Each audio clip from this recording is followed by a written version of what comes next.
Trading শব্দটা শুনলেই আমাদের মাথায় আসে টাকা, স্বপ্ন আর দ্রুত ধনী হওয়ার আশা। কিন্তু আসল সত্যিটা হলো ট্রেডিংয়ে জেতার রহস্য চার্টে বা ইন্ডিকেটরে নয়, বরং আছে তোমার নিজের মনের ভেতরে। আমি তো প্রতিদিনই সেটাই দেখি। আমি চার্টে সব বুঝি, তবুও ট্রেডে এন্ট্রি করার সময় ভয় পেয়ে যাই। আবার কখনো লোভে পড়ে বেশি সময় ওয়েট করি, শেষমেশ সেই লসই হয়। ঠিক তাই, আজ আমরা মার্ক ডগলাসের ট্রেডিং ইন দ্য জোন বই থেকে জানব কিভাবে ট্রেডাররা নিজের মনকে জিতে নিয়ে সত্যিকারের প্রফিট করে।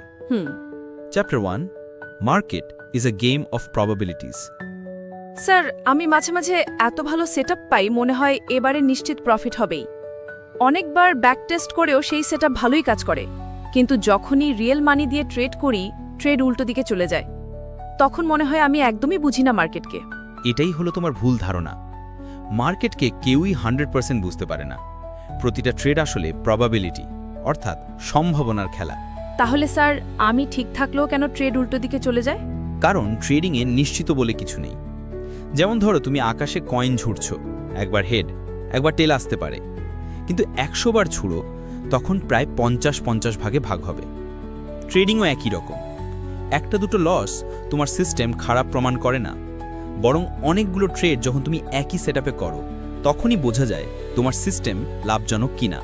ও, তাহলে আসল কাজ হলো বারবার একই সেটআপে ট্রেড করা, তারপর শেষে দেখার রেজাল্ট কেমন দাঁড়ালো। একদম, এটাকেই বলে এজ। ও, চ্যাপ্টার 2, ফিয়ার আর গ্রিড। কিন্তু স্যার, ট্রেড প্রফিটে গেলেই ভয় লাগে, ভাবি যদি আবার নেমে যায়, তখন তাড়াতাড়ি বেরিয়ে যাই। আর লসে থাকলে মনে হয় আর একটু ওয়েট করি, হয়তো প্রফিটে এসে যাবে। শেষমেশ বড় লস হয়ে যায়। এটা হলো ভয় আর লোভের খেলা। মার্কেট কাউকে হারায় বা জেতাই না, মানুষ হারে নিজের ইমোশনের কাছে। মার্ক ডাগলাস বলেন, লস মানে ভুল কিচ্ছু না, এটা জাস্ট গেমের একটা অংশ। যখন তুমি এটা মেনে নিতে পারবে, তখন ট্রেড এক্সিকিউশনে আর ভয় পাবে না। মানে মেনে নিতে হবে যে প্রতিটা ট্রেডই অনিশ্চিত। হ্যাঁ, একবার এটা মেনে নিলে তোমার ভয় লোভ অনেকটা কমে যাবে। Chapter 3, consistency over jackpot. কিন্তু স্যার, অনেকেই তো একদিনে বড় প্রফিট করে, আমি কি পারবো না? এটাই ভ্রম। একদিনে বড় টাকা পাওয়া মানে জেতা না। আসল শক্তি কনসিস্টেন্সিতে। তুমি যদি নিয়ম মেনে একই সিস্টেম বারবার চালাও, মাঝে মাঝে লস হবে, মাঝে মাঝে প্রফিট, কিন্তু লম্বা সময়ে তুমি জিতবে। মানে আমার কাজ হলো ছোট ছোট প্রফিট নিয়ে এগোনো, নিয়ম না ভাঙা। ঠিক তাই।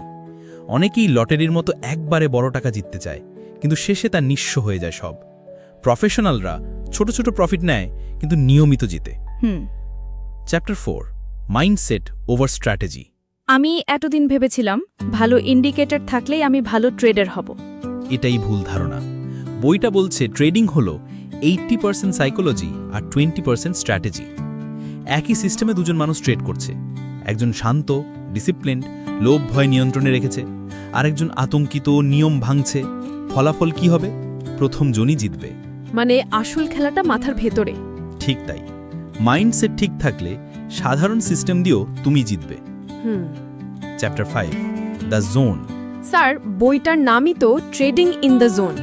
এই জোন আসলে কি? জোন মানে হলো এমন এক মানসিক অবস্থা যেখানে তুমি ফ্লোতে আছো। তুমি না ভয় পাচ্ছ না লোভে পড়ছো, তুমি শুধু তোমার সিস্টেম অনুযায়ী কাজ করছো, ফলাফল যাই হোক না কেন। মানে জেনের মতো শান্ত অবস্থা, যেখানে শুধু নিয়ম মেনে খেলছি। একদম তাই। এই অবস্থাতেই ট্রেডার সবচেয়ে ফোকাসড আর শক্তিশালী থাকে। এটাকেই বলে trading in the zone. Moral of the story. তাহলে যা শিখলে বইটি থেকে? 1, মার্কেটে জেতার রহস্য হল নিজের মনকে যুদ্ধ জেতা। 2, লস মানেই ব্যর্থতা নয়, এটা প্রবাবিলিটির অংশ। 3, কনসিস্টেন্সি আর ডিসিপ্লিন, এই দুইটাই তোমাকে দীর্ঘমেয়াদে জিতিয়ে দেবে। আর জোন মানে হলো শান্ত মানসিক অবস্থা, যেখানে তুমি ভয় লোভ বাদ দিয়ে সিস্টেম ফলো করো। স্যার, আমার এখন মনে হচ্ছে মার্কেটকে জেতাচ্ছে নিজের মনকে জেতাটাই আসল। আগে বুঝতাম না, এখন অনেক পরিষ্কার। ঠিক তাই।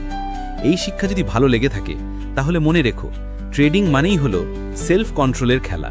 বন্ধুরা, যদি তোমাদেরও ভালো লেগে থাকে, তাহলে অবশ্যই আমাদের ইউটিউব চ্যানেল বইতই সাবস্ক্রাইব করে রেখো। কারণ সামনে আসছে আরও অসাধারণ বইয়ের গল্প সহজ বাংলায়। ততদিন পর্যন্ত শান্ত থেকো, ডিসিপ্লিন মেনে চলো আর জোনে ঢুকে নিজের মনকে জিততে শেখো।